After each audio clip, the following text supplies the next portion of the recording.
जैसा कि बहुत सारे लोग हमारे पास अगर ऑफिस भी विजिट करते हैं तो उनका भी एक माइंडसेट यही होता है कि मैं कौन से कंट्री में विजिट वीजा पे जाऊं कि मैं अपने विजिट को वहां पे वर्क में कन्वर्ट कर सकूं। इसी तरह राना इमरान साहब की तरफ से मुझे कमेंट आया हुआ है, आप मुझे ये बताएं कि वो कौन सा कंट्री है जो विजिट वीजा को वर्क में कन्वर्ट करता है, वो कंट्री मुझे बताएं, मैं उसी में ही जाना चाहता हूँ। अस्सलाम वालेकुम व्यूअर्स, मैं हूँ फायजा कंवल और आप देख रहे हैं FK वीजा कंसल्टेंट का ऑफिशियल पेज। जैसा कि बहुत सारे लोग हमारे पास अगर ऑफिस भी विजिट करते हैं तो उनका भी एक माइंडसेट यही होता है कि मैं कौन से कंट्री में विजिट वीजा पे जाऊं कि मैं अपने विजिट को वहां पे वर्क में कन्वर्ट कर सकूं। कोई भी किसी भी कंट्री के रेलिवेंट वीडियो देख रहे होते हैं तो उनका कमेंट सेक्शन में यही एक क्वेश्चन होता है मेरे से कि हम अपने विजिट को वर्क में कैसे कन्वर्ट कर सकते हैं। इसी तरह राना इमरान साहब की तरफ से मुझे कमेंट आया हुआ है, आप मुझे ये बताएं कि वो कौन सा कंट्री है जो विजिट वीजा को वर्क में कन्वर्ट करता है, वो कंट्री मुझे बताएं, मैं उसी में ही जाना चाहता हूँ। सबसे पहली बात तो ये है कि आप लोगों को बिल्कुल इस चीज को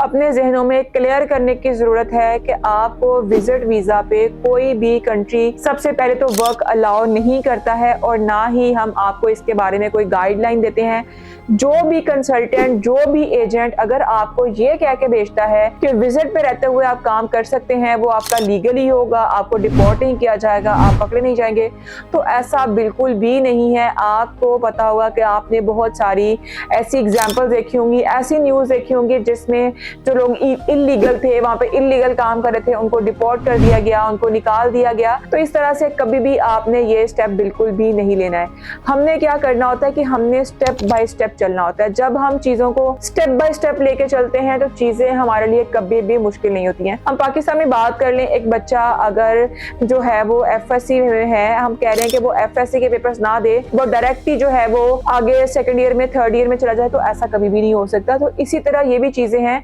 कि अगर आप वहाँ पे विजिट पे गए हुए हैं, आप चाह रहे हैं कि आप वहाँ पे वर्क के लिए कोई एप्लीकेशन ना दें, कोई उनके डॉक्यूमेंटेशन को क्लियर ना करें, कोई जॉब के हवाले से आप इंटरव्यू ना दें, कोई आप वर्क के लिए इन्वेस्टमेंट ना करें, बिजनेस के लिए कोई इन्वेस्टमेंट ना करें, आपको डायरेक्टली वो चीजें मिल जाएं, तो ऐसा कितना नहीं हो सकता है। बल्कि हमें हर चीज को स्टेप बाय स्टेप लेके चलना होता है। अगर हम वैसे बात करें तो कौन सा कंट्री है हमें पाकिस्तान से इस चीज के लिए सपोर्ट देता है, तो इसमें वाहिद एक कनाडा कंट्री है जो कि एक तो आपको लॉन्ग टर्म का वीजा देता है, यानी कि जितने आपके पासपोर्ट की वैलिडिटी होती है उतना आपका वीजा स्टैंप होगा आपको। यानी कि इस कंट्री में आपके पास एक लंबे अरसे का ऑप्शन होता है जिसमें आप विजिट पे जाके अपनी जॉब सर्च कर सकते हैं, अपने बिजनेस के हवाले से प्लान ले सकते हैं, अपनी स्टडीज के हवाले से प्लान ले सकते हैं, क्योंकि ओवरऑल द वर्ल्ड सिर्फ कनाडा ही है जो पाकिस्तान से ही आपको TRV वीजा देता है। TRV क्या होता है? Temporary resident visa. जैसे कि हम किसी भी कंट्री में जाते हैं, अगर हमारा शॉर्ट टर्म का स्टे है, हमें कोई भी ऐसा काम पड़ गया है या अगर हमने कोई ऐसा अपना प्रोसेस स्टार्ट किया हुआ था,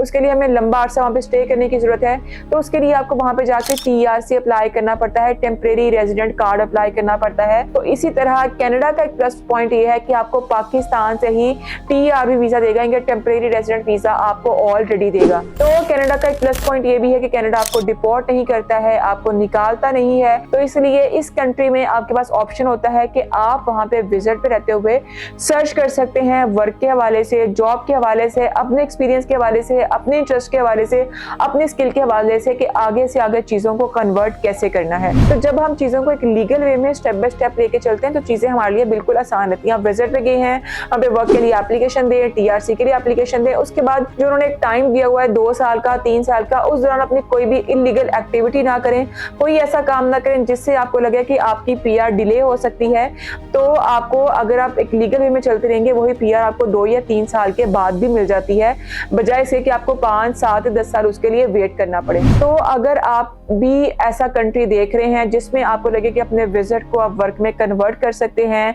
आपको आसानी से ऑप्शन मिल सकते हैं, वहाँ पे रिस्ट्रिक्शंस नहीं है, बहुत नरमी से, बहुत रिलैक्सेशन के साथ चीजों को हैंडल किया जाता है, तो आपको चाहिए कि आप कनाडा का स्टेप लें, कनाडा में जरूर अप्लाई करें। इसके अलावा आप लोगों के जहन में भी अगर डॉक्यूमेंट्स के हवाले से, चीजों के हवाले से वहाँ पे क्या क्या पॉसिबिलिटीज हो सकती हैं, क्या क्या ऑप्शन मिल सकते हैं, हमें कौन कौन सा स्टेप किस टाइम पे किस तरह लेना है, इन सब के हवाले से किसी भी तरह की इंफॉर्मेशन चाहिए है तो आप FK वीजा का ऑफिस विजिट करें या स्क्रीन पे दिए गए नंबर पे हमसे राब्ता करें, कॉल के जरिए भी या मैसेज के जरिए।